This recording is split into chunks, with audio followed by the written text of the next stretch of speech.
আর মানে আবহাওয়ার পরিবর্তনজনিত কারণে কি বজ্রপাত বাড়েনি নাকি আমরা ভুল বলছি? এটা একটু শুনি যে আমরা এরকম শুনে থাকি বজ্রপাত সংখ্যা প্র্যাকটিক্যালি আপনার আমি কাজ করেছি বেশিরভাগ হলো আপনার প্রি মনসুন নিয়ে, সেটা কিন্তু একটা ডিক্রিজিং টেন্ডেন্সি আছে ফ্রিকোয়েন্সি প্রি মনসুনে। আচ্ছা, এবং ইয়েরটা কি বলে এই মনসুন পিরিয়ডটা নিয়ে আমি এখনো কাজ করিনি, যার ফলে এটা বলা বড় মুশকিল। কিন্তু যে থান্ডার হচ্ছে সেই থান্ডার আপনার আসলে বিকট আকারে হচ্ছে, যেমন কালকে পরশুদিন আপনার প্রচণ্ড বৃষ্টি হচ্ছিল এবং সাথে থান্ডার চলছিল।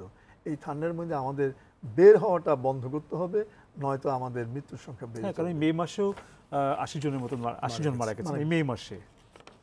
এই আপনাদের একদিনই তো 10 জন না 12 জন মারা গেছে আমি দেখেছি বজ্রপাতে। এই মৃত্যুটা মানে আমরা একটু যাই হয় কি বিশেষায়িত জায়গা থেকে একটু বুঝবার চেষ্টা করি আর কি, যে আসলে এটা কি বাড়ছে, মৃত্যুর হার কি বাড়ছে, বজ্রপাতের পরিমাণ কি বাড়ছে, সেই জায়গা থেকেই প্রশ্নটা আপনাদের করা।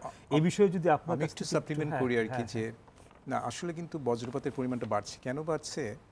কারণ আপনি দেখবেন যে ক্লাইমেট চেঞ্জের জন্য আমরা যেটা বলি যে আমাদের ভূপৃষ্ঠের যে তাপমাত্রা বেড়ে যাচ্ছে, যখনই তাপমাত্রার মধ্যে একটা ভেরিয়েশন ক্রিয়েট হয় আমাদের অ্যাটমসফিয়ারে, এবং আরেকটা যেটা সমরেশদা বললেন যে আমাদের খালি জায়গার পরিমাণ বেড়ে যাচ্ছে গাছটা কেটে ফেলার জন্য, এই দুটো কারণে তখন বজ্রপাতগুলো বেশি সংঘটিত হয়। এটা আমাদের ইনিশিয়াল একটা ফাইন্ডিংস। তার মানে টেম্পারেচারটা বাড়াটা আমাদের জন্য একটা বড়, তার মানে ক্লাইমেট চেঞ্জের এখানে একটা ইম্প্যাক্ট আছে।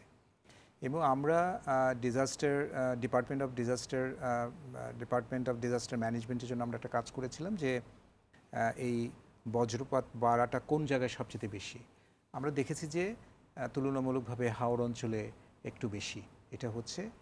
আর টেম্পারেচার ইজ মেইন একটা ওয়ান অফ দ্য ফ্যাক্টর যেটার জন্য বজ্রপাতের পরিমাণটা বেড়ে যাচ্ছে।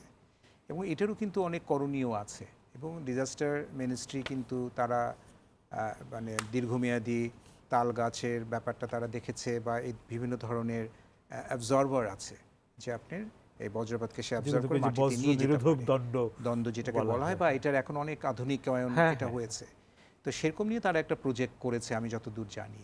তবে এটা আমি আপনাকে বলতে পারি যে আমরা যখন হাওড় অঞ্চলে একটা কাজ করেছিলাম, স্টাডি করেছিলাম, সেখানে আমরা দেখেছি যে এই ক্লাইমেট চেঞ্জের বিশেষ করে তাপমাত্রা পরিবর্তনের জন্য, বা এটা হয় কি তাপমাত্রাটা সাডেনলি, যেটা উনি বলছিলেন হঠাৎ করে একটা হিট ওয়েভ আসলো আবার ওটা চলে গেল, এই যে একটা ভেরিয়েশন হচ্ছে তাপমাত্রার, এটা অন্যতম একটা কারণ যে এই বজ্রপাতটা ক্রিয়েট হওয়ার একটা সেইম।